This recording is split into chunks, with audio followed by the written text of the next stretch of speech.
Shunaqa erkaklar borki, oilasini ichida bo'layotgan har bitta gapni onasiga borib aytib beradi. Bu mutlaqo noto'g'ri. Xotinini bemaza qilgan ovqatini ham, janjallashib qolsa ham yoki nimadandir norozi bo'lib qolsa ham tinimsiz ularni uyida go'yoki uchinchi ko'rinmas odam onasi yashaydi.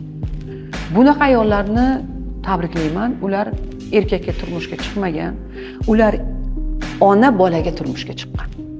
Va bu erkakni ko'nglidagi taxt egallab bo'laydi. Boy hech qachon bo'shamaydi.